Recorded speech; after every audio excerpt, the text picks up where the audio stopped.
आऊज़ुबिल्लाहि मिनश्शैतानिर्रजीम बिस्मिल्लाहिर्रहमानिर्रहीम। आप देख रहे हैं हमारा चैनल एजुकेशनल इंसाइक्लोपीडिया। मुअज़्ज़ज़ नाज़रीन व सामीन, आपको हमारे चैनल एजुकेशनल इंसाइक्लोपीडिया पर खुशामदीद। ये एक तालीमी चैनल है जिसके ऊपर अब आप मौजूद हैं। इस पर आप सीखेंगे तालीम से मुतालिक हर आगाही, चाहे आप स्टूडेंट हैं, चाहे आप एक टीचर हैं या चाहे आप वालिदैन हैं। ये आपके लिए एक बेहतरीन मालूमाती वीडियो है जिसके लिए आपको बेहतरीन रहनुमाई मुहैया की जाएगी। डियर टीचर्स, डियर स्टूडेंट्स और हर दिल अज़ीज़ वालिदैन, ये आप सब के लिए एक बेहतरीन काविश की गई है ताकि आप तक ये मालूमाती पैगाम पहुँचे। अगर आप हमारे चैनल पर नए हैं तो हमारे चैनल को सब्सक्राइब फरमा लें ताकि आप तक इस तरह की मालूमाती वीडियोस बर वक्त पहुँचती रहें। साथ दिए गए बेल आइकन को प्रेस कर दें ताकि आपको इसका नोटिफिकेशन भी मिलता रहे। अब हम आते हैं कि मज़मून नगारी और इसकी तारीफ़ क्या है। मज़मून नगारी के लावाज़मात क्या हैं, हम एक बेहतरीन और हर लिहाज से जामे और मुकम्मल मज़मून कैसे लिख सकते हैं, आज हम आपको ये सिखाएंगे। Dear teachers, dear students, dear parents, आपको पता है कि मज़मून ऐसे जो है हमारा 2 और 3 से स्टार्ट हो जाता है, जो आगे तक जितने तक हम पढ़ते चले जाते हैं ये हमारी तालीम का हिस्सा रहता है। लिहाजा आज हम आपको सिखाएंगे कि एक बेहतरीन मज़मून को कैसे लिखते हैं।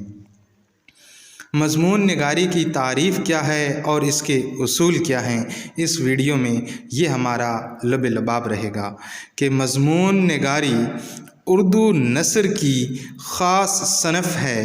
अंग्रेज़ी में इसे ऐसे कहते हैं।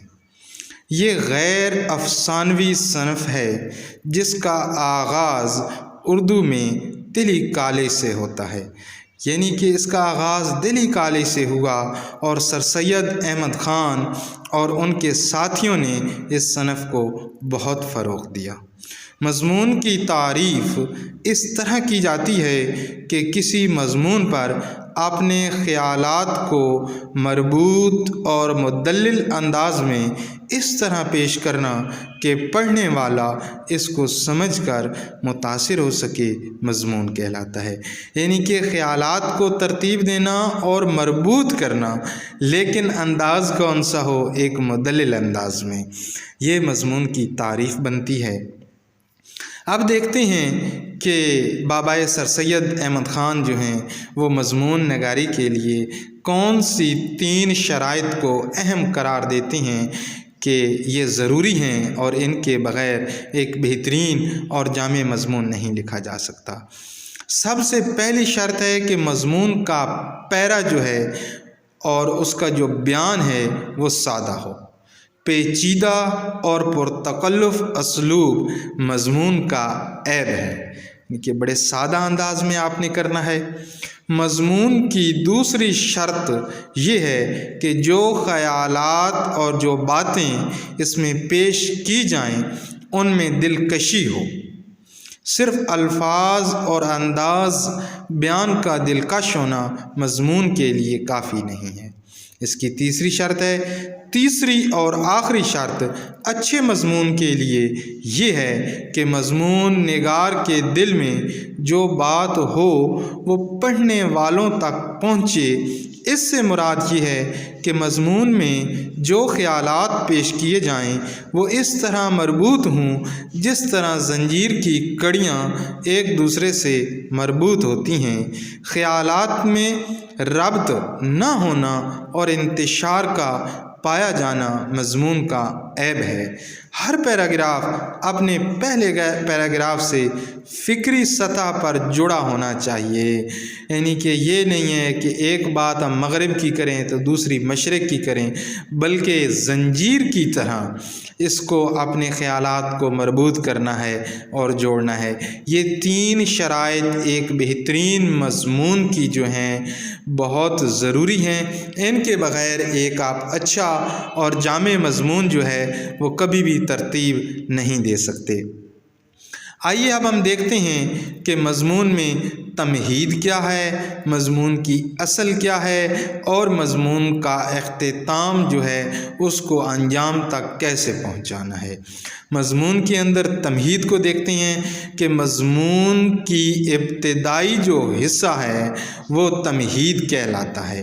جو ہم سٹارٹ لے رہے ہوتے ہیں، جہاں سے شروع کر رہے ہوتے ہیں، اسے مضمون کی تمہید کہا جاتا ہے۔ اسے خاص طور پر دلچسپ ہونا چاہیے تاکہ پڑھنے والا مضمون کے ابتدائی جملوں کو دیکھ کر پورا مضمون پڑھنے کے لیے ذہنی طور پر آمادہ ہو جائے۔ اسے مضمون کی تمہید کہتے ہیں۔ تمہید کا حصہ اگر خشک اور غیر دلچسپ ہوگا تو پڑھنے والا اس کے مطالعے کے لیے اپنے آپ کو آمادہ نہیں کر پائے گا۔ مضمون کے لیے ایک اچھی تمہید مضمون نگار کی کامیابی کی دلیل ہے۔ اس کے لیے فقط انداز بیان کی دلچسپی ہی کافی نہیں، بلکہ تمہید میں جن خیالات کا اظہار کیا گیا ہے انہیں بھی مضمون سے مربوط ہونا چاہیے۔ اچھی تمہید مضمون کو ایک وحدت عطا کرتی ہے، اس لیے یہ مضمون کی بنیادی شکل ہے۔ اصل مضمون کی اصل کیا ہے؟ تمہید ہو گئی کہ وہ خشک نہیں ہونی چاہیے، بلکہ ایسی دلچسپ اور دلکش ہونی چاہیے کہ مضمون پڑھنے والا اس کو آخر تک پڑھے۔ اصل مضمون تمہید کے بعد مضمون نگار ان مسائل کی طرف رجوع کرتا ہے جس کے لیے تمہید قائم کی گئی تھی۔ یہ مضمون کا سب سے اہم حصہ ہوتا ہے اور پڑھنے والوں کو زیادہ متوجہ بھی کرتا ہے۔ اسی حصے میں مضمون نگار مضمون سے متعلق اپنے نقطۂ نظر کو پیش کرتا ہے اور اس کے حق میں دلائل بھی فراہم کرتا ہے۔ مضمون کا یہ حصہ زیادہ منطقی، فکر انگیز اور خیال افروز ہوتا ہے۔ مضمون نگار اس حصے میں موضوع سے متعلق مختلف تنقیدی جائزہ بھی لیتا ہے۔ اس حصے کی خوبی یہ مانی جاتی ہے کہ اس میں جذباتی پیرا بیان سے پرہیز کیا جائے اور فقط اپنی ذاتی پسند اور ناپسند کی بنیاد پر دلائل قائم کرنے کی بجائے منطقی استدلال کی روشنی میں کسی نتیجے تک پہنچنے کی کوشش کی جائے۔ مضمون کے اس حصے میں اصل مسئلے کے تمام پہلوؤں روشن ہو کر سامنے آ جاتے ہیں اور پڑھنے والا بھی عقل کی رہنمائی میں رفتہ رفتہ مضمون نگار کا ہم خیال ہو جاتا ہے۔ مضمون کا یہ حصہ باقی حصوں کے مقابلے میں طویل ہوتا ہے اور کئی پیراگراف پر مشتمل ہوتا ہے۔ یہ تھا مضمون کی اصل۔ اختتام مضمون کا آخری حصہ اختتامیہ کہلاتا ہے۔ اس حصہ میں مضمون نگار مضمون میں بیان کیے گئے تمام پہلوؤں کو کم سے کم الفاظ میں سمیٹ کر حاصل کلام بیان کرتا ہے۔ مضمون کے درمیانی حصہ میں جو تفصیلات پیش کی گئی تھیں اور موضوع کے مختلف پہلوؤں کا جائزہ لیا گیا تھا، اس سے برآمدہ ہونے والے نتائج اختتامیہ میں نہایت مؤثر انداز میں پیش کیے جاتے ہیں۔ اختتامیہ کی خوبی یہ سمجھی جاتی ہے کہ پڑھ کر لینے کے بعد قاری کے ذہن میں کوئی تشنگی باقی نہ رہ جائے اور موضوع کے متعلق قاری مضمون نگار کے خیالات سے پوری طرح اتفاق کر لے۔